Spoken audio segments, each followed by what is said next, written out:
बिस्मिल्लाहिर्रहमानिर्रहीम। अस्सलाम वालेकुम। आज मैं अपने स्पेशलिटी के बारे में, किडनी डिजीज़ के बारे में छोटे सा बताऊंगा। डिटेल में तो मुमकिन नहीं है। और दूसरी बात ये याद रखना कि मैंने 30-35 साल इसी शोबे में, इसी वार्डों में, इन्हीं मरीज़ों के साथ गुजारे हैं।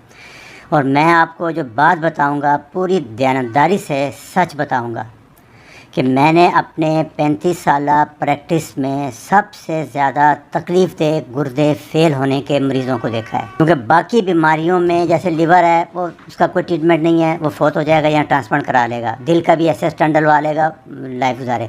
इसमें डायलिसिस ने आके एक कमर्शियल इंटरवेंशन करके इसकी टोटल ज़िंदगी को बहुत दर्दनाक, बहुत तकलीफ़ दे बना दिया है। तो इसलिए ये गौर से सुने और 100% ये रिवर्सेबल है। ये मैं आपको चैलेंज करके कह रहा हूँ बड़ी ज़िम्मेदारी से कि अगर आप थोड़ी सी एहतियात कर लें, परहेज़ कर लें और इसको समझ लें तो आप इस अज़ाब से, मैं आपको बता नहीं सकता कि मैंने इतनी दर्दनाक मरीज़ देखे हैं। यहाँ एक हमारे लाहौर में एक बहुत बड़ा ताजर था नारकली का, उसकी दुकान थी और मकान थे। आप यकीन करें कि 5 साल के अंदर अंदर 90 से लेकर 94 तक उसकी सारी दुकानें बिक गईं, उसके घर बिक गया और उस तबाह बर्बाद हो गया। उसकी वजह क्या थी? और अलमिया उससे बड़ा ये था कि उसकी सारी प्रॉपर्टी उसके भाइयों और चाचों ने ख़रीदी। ये इतनी दर्दनाक तकलीफ़ दे बीमारी है कि डायलिसिस के बाद मरीज़ बिल्कुल ठीक हो जाता है, वो कभी छोड़ता नहीं है। हालांकि डायलिसिस बनी इसलिए थी कि ये 3-4 महीने तक, जब तक आप ट्रांसप्लांट की तैयारी करते हैं, इसको डायलिसिस करें। लोगों ने इसको ट्रीटमेंट बना लिया, कारोबार बना लिया। ये 50 से 60 हज़ार महीने का ख़र्चा है। इससे आप अंदाज़ा लगा लें कि अगर ये लंबी हो जाए, खींची जाए, फिर आना जाना 2 बंदे साथ ले कर आते हैं उसको, मरीज़ को, वो सुबह से शाम तक बैठा रहता है, पूरा दिन ज़ाया होता है। बच्चे साथ हैं, उनका फ्यूचर भी तबाह हो जाता है। बड़ी तकलीफ़ दे है, बड़ी तकलीफ़ दे है, बड़ी सख्त आजमाइश होती है बच्चों की। इसलिए मैं आपसे रिक्वेस्ट करूँगा, दर्दमाना अपील करूँगा कि थोड़ी सी परहेज़ कर लें। कीटो डाइट मैं पिछले 2 साल से ये लेक्चर दे रहा हूँ कि अभी भी आप अंदाज़ा करें कि अमेरिका में सबसे कॉमन काज दवाइयाँ हैं जिससे गुर्दे फेल होते हैं। कौन सी दवाइयाँ? पेन वाली खाते हैं, दर्दों के दिल। पेंडोल नहीं, उसके अलावा पेंडोल भी है और दूसरे नंबर पे है जिनको non steroid anti inflammatory drug कहते हैं। यह सबसे बड़ा काज है गुर्दे फेल करने की। एक दूसरे नंबर पे आती है हमारी इंसुलिन रेजिस्टेंस, डायबिटीज़, शुगर, और तीसरे नंबर पे आता है ब्लड प्रेशर। ये अंदाज़ा करें कि 75-80% मरीज़, अगर सिर्फ आप इंसुलिन रेजिस्टेंट ठीक कर लें और मेरे पिछले लेक्चर सुन लें और मेरी बात को समझ लें, तो 75% मरीज़ इस अज़ाब से, इस तकलीफ़ दे सूरत से बच सकते हैं। आए मैं तकरीर ख़त्म करता हूँ, बताता हूँ। ये 5 स्टेजेस हैं गुर्दे फेल होने की।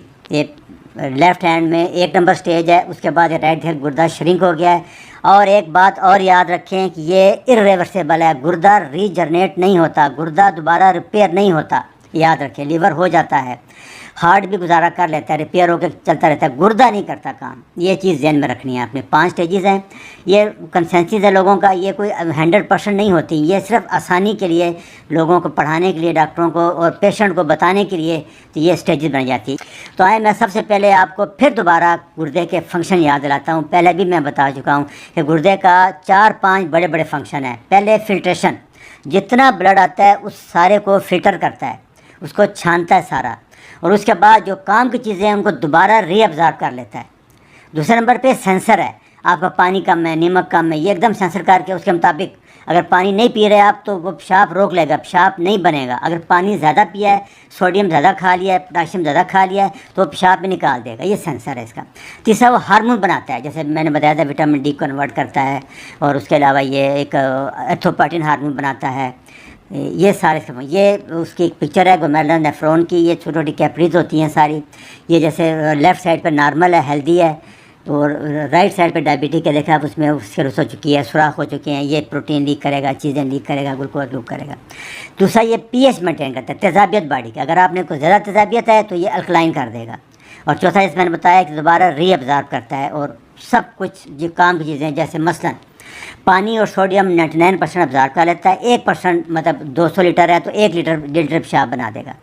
पोटाशियम 88% अब्ज़ॉर्ब कर लेगा, बाकी यूरिन एक्स्ट्रा होगा यूरिन में जाने देगा। सिर्फ ग्लूकोज और अमीनो एसिड 100% एब्जॉर्ब करता है, क्योंकि ये ज़रूरी चीज़ें हैं। ये अमीनो एसिड प्रोटीन को कहते हैं, और ग्लूकोज भी 100% एब्जॉर्ब कर लेता है। और तीसरा क्रिएटिनिन जो वेस्ट प्रोडक्ट है हमारा, वो ज़ीरो एब्जॉर्ब नहीं करता, वो सारा पेशाब में निकाल देता है।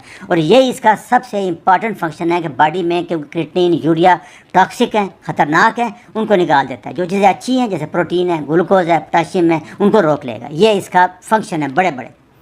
अच्छा, नॉर्मली सबसे बेस्ट टेस्ट जो गुर्दे का है वो है GFR। वो कैसे टेस्ट किया जाता है? सीरम क्रिएटिनिन खून का टेस्ट है 0.6 to 1.2 मिलीग्राम पर 100 ml। ये नॉर्मल वैल्यूज़ हैं। फीमेल में 1.1 थोड़ी कम होती हैं। तो इसको हम कहते हैं इफेक्टिव। आजकल हर अच्छी लेबॉर्ट्री आप जब सीरम क्रिएटिनिन कराते हैं तो वो साथ GFR भी कर देती है। नॉर्मल हम 100 से 120 ml लेते हैं। ये जो मैं सिम्टम बताने जा रहा हूँ आपको, ये वेरिएबल करते हैं, इसमें कोई चीज़ हतमी नहीं है। कोई एक किसी में कभी कभी कोई सिम्टम भी नहीं होता, मरीज़ गुर्दे फेल हो जाते हैं उसके। इसलिए ये एक असेसमेंट होती है 70-80%। क्रिएटिनिन कहाँ से आती है? सबसे इंपॉर्टेंट सवाल है। ये हमारे मसल एक्टिविटी से आते हैं। मसल ब्रेकडाउन होता है, मसल काम करता है, मेटाबॉलिज्म होता है, उससे निकलती है। और क्योंकि टॉक्सिक है इसलिए बॉडी किडनी इसको सारा निकाल देता है। और दूसरा यूरिया है, उसको मैं नहीं जिक्र कर रहा इसलिए कि वो स्पेसिफिक टेस्ट नहीं है। क्रिएटिनिन स्पेसिफिक है। ये यूरिया पानी ज़्यादा पी लेंगे तो कम हो जाएगा, पानी नहीं पिएंगे तो बढ़ जाएगा, उससे लोग होते हैं। लेकिन इन्होंने अभी लेबॉर्ट्री वालों ने अपनी मुनाफी बनाई है, दोनों इकट्ठे करते हैं। लेकिन असल टेस्ट क्रिएटिनिन है, ये याद रखना आपने। अच्छा जी, स्टेजेस देखिए। स्टेज 1 है जिसमें GFR हम देखते हैं 90 से ऊपर हो, और स्टेज 2 में 60 to 89। तो ये 2 स्टेज हैं। इनको असल में स्टेज 1 नॉर्मल ही होती है, लेकिन उन्होंने इसको डाल दिया इसमें, इसलिए ठीक है। स्टेज 2 देखें ना, 89 और 90 कोई फ़र्क नहीं है ज़्यादा। इसमें कोई सिम्टम नहीं होते। ये सिर्फ एज के साथ थोड़ा ऊपर जाता है, जैसे 60 ईयर में 60-80 हो जाएगा। कोई ख़ास बीमारी भी नहीं आई, कोई ख़ास अलामत भी नहीं आती इनकी। तो असल जो है वो सबसे पहले जो चीज़ किडनी के फंक्शन होती है वो होती है कलर ऑफ द यूरिन। ये याद रखना है। राइट साइड पे नॉर्मल कलर है, ये फिर कम होता रहता है। ऐसा जो लेफ़्ट साइड पे है वाइट, ये सबसे पहले गुर्दा कंसंट्रेट करना छोड़ देता है, ये उसको गाढ़ा नहीं करता। ये सबसे पहला साइन होता है। अगर आपका यूरिन वाइट आ रहा है और सबसे ग्रेविटी 10 से नीचे है तो ये पहला साइन होता है, बाकी कोई सिम्टम नहीं होता। इसलिए यूरिन कलर बहुत इंपॉर्टेंट है, इसकी वैल्यू बहुत ज़्यादा है। दूसरा, आप जब पेशाब करेंगे तो झाग आ रही होगी उसमें, आप अक्सर देखेंगे। ये अगर किसी बर्तन में करेंगे या उसको मोड़ में करेंगे तो नॉर्मल झाग आधे सेकंड के बाद ख़त्म हो जाती है। पानी की झाग जो होती है ये 2-3 मिनट तक रहती है। ये इसका मतलब है कि प्रोटीन आ रही है, फ्रोथी यूरिन कहती है, प्रोटीन आ रही है। ये अर्ली साइन है। ये इसको देखते हैं, सब बार बार आता है पेशाब, मैंने बताया। और चौथा, ये सारे टेस्ट सिंपल टेस्ट है। यूरिन रूटीन एग्जामिनेशन सस्ता भी है। ये एक टेस्ट पहले कराना है, महंगे टेस्टों की ज़रूरत नहीं है। इसमें आप ये 4 चीज़ें देख लेंगे। पहला साइन है तो फ़ौरन अपने डॉक्टर से रब्ता करें। खुद ट्रीट कभी ना करना किडनी डिजीज़ को, याद रखना। गुर्दे का जो फिजिशियन है उसको हम नेफ्रोलॉजिस्ट कहते हैं, और जो सर्जन है उसको यूरोलॉजिस्ट कहते हैं। ये नेफ्रोलॉजिस्ट का शोबा है गुर्दा फेल, सर्जन तो ऑपरेशन करेगा। तो इसलिए पहले आपने फ़ौरन अपने डॉक्टर से रब्ता करना है। ये आसान बता रहा हूँ कि स्टेज 1-2 तक, जब तक GFR 60 ml से ऊपर होता है, कोई सिम्टम नहीं आता, कुछ नहीं आता। जो कटिंग लाइन है वो आपको स्टेज 3 में शुरू होती है, जब GFR 30 से 59 ml होता है। यही सबसे कॉमन स्टेज है, और यही स्टेज है जहाँ मैं इंटरवेंशन करूँगा, इंसुलिन ट्रीट करूँगा। लोग कार पे जाएंगे तो ये रुक जाएगी या रिवर्स हो जाएगी। ये याद रखना है आपने, ये बार बार सुन लें। इसी स्टेज में ज़्यादा मरीज़ होते हैं, तकरीबन 70% मरीज़ इस स्टेज पे आते हैं। इसलिए इस पे सबसे ज़्यादा यही वक्त होता है। अगर आप कोई ट्रीटमेंट कर लेंगे, नहीं तो स्टेज 4-5 में कुछ नहीं होना। फिर आगे हल्का सा ब्लड प्रेशर बढ़ना शुरू हो जाएगा, आसान सा। फास्फेट बॉडी में बढ़ जाएगा, कैल्शियम लो होना शुरू हो जाएगा, पैराथायराइड हार्मोन। कैल्शियम लो होगा तो पैराथायराइड हार्मोन है, थायराइड के साथ छोटे छोटे ग्लैंड है, वो सीक्रेट होता है। वो क्या करता है? कैल्शियम को बढ़ा देता है। हार्मोन जब बढ़ जाता है कैल्शियम, तो फास्फेट से बैलेंस करने के लिए, फास्फेट ज़्यादातर ये एनिमल फूड में होता है, ये इसलिए हम कम कर देते हैं। दूसरा, एनीमिया शुरू हो जाता है स्टेज 3 में, ये खून नहीं बनता। क्यों? मैंने बताया था एथ्रोपोएटिन एक हार्मोन है, ये बहुत महंगा है। जो हमारे गुर्दे फेल मरीज़ हैं उनको पता होगा कि कुछ 4-5 हज़ार का इंजेक्शन आता है, हफ्ते में एक लगाना पड़ता है। इसलिए मैं बार बार कह रहा हूँ कि बहुत महंगी ट्रीटमेंट है इसकी। तो उससे खून बनता रहता है। दूसरा, पाँव में आज में थोड़ी सोजन शुरू हो जाएगी। कभी मैं बता रहा हूँ ये साइन कभी होते हैं कभी नहीं होते। तीसरा बैक पेन बहुत होती है, क्योंकि प्रोटीन लॉस हो रही है, मसल वीक हो जाते हैं, बैक एक बड़ी सख्त होती है बगैर किसी वजह के, कोई चोट नहीं लगी, कोई गिरा नहीं है। तो ये इसके स्टेज 3 के बड़े बड़े साइन होते हैं। मैंने बताया मुंह पे आंखों पे सोज पड़ जाती है। उसके बाद स्टेज 4 आती है, उसमें और हालात ख़राब होती है, 15 से 29 ml GFR आ जाता है। इसमें वही सिम्टम्स सीवियर हो जाएंगे, सो ज़्यादा हो जाएगी, सांस का मसला शुरू हो जाएगा। इसी स्टेज होती है जब डॉक्टर से रब्ता करके आप डायलिसिस के लिए या ट्रांसप्लांट के लिए तैयारी शुरू कर दें तो बेहतर रहेगा इसको, क्योंकि 3-4 महीने लगते हैं ट्रांसप्लांट तैयारी में, 6 महीने लग जाते हैं, तो इसमें आप एंटर हो जाते हैं।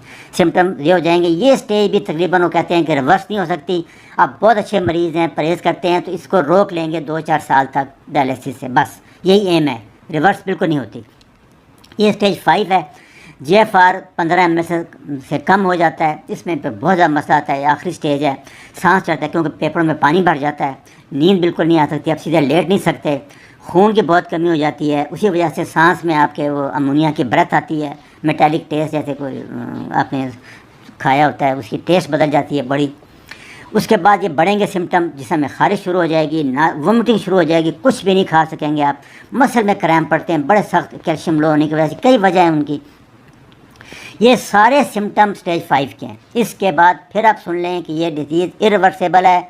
जो ही स्टेज 1-2 पे आएँ तो एक ही टेस्ट कराएं, एक यूरिन रूटीन करा लिया करें और एक किडनी करा लिया करें, और अगर मज़ीद सलाह हो तो अल्ट्रासाउंड करा लें। ये टेस्ट हैं देखने के लिए। इसलिए मैं बार बार कह रहा हूँ कि आप स्टेज 2 तक रिवर्स कर सकते हैं, रोक सकते हैं। स्टेज 3 में भी अगर आप कीटो डाइट पे आ जाएं, और सबसे ज़रूरी चीज़ याद रखना, शुगर कंट्रोल करें, ब्लड प्रेशर कंट्रोल करें और ड्रग कम से कम लें। आपने देखा है कि पहली वजह गुर्दे फेल होने की दवाइयाँ हैं, दूसरी वजह शुगर है, तीसरी ब्लड प्रेशर है, और ये शुगर और ब्लड प्रेशर दोनों को इकट्ठा करके हम कहते हैं इंसुलिन रेजिस्टेंस। यही मेरा टॉपिक है, यही मेरा एम है कि आप इसको समझ लें। इसलिए सारा आप सली से देख लें, गौर से सारा। ये मैंने सारा एंड पे फिर आपको रिकैप्चर कर दिया, सारा डिटेल दे दिया इसके लिए। और ये फिर मैंने यूरिन बता दिया, राइट हैंड पे ये नॉर्मल कलर होगा, ये लेफ़्ट वाला ख़तरनाक होगा। ये ध्यान रखना, सिंपल टेस्ट है, आसान टेस्ट है, हर 3-4-6 महीने बाद करा सकते हैं आप। ये सारा करा लें, इसको सुन लें। मज़ीद कोई सवाल होंगे तो मैं इस पर जितनी वीडियो कहेंगे आप बना देंगे, क्योंकि ये मेरा शोबा है। अच्छा जी, अल्लाह हाफ़िज़।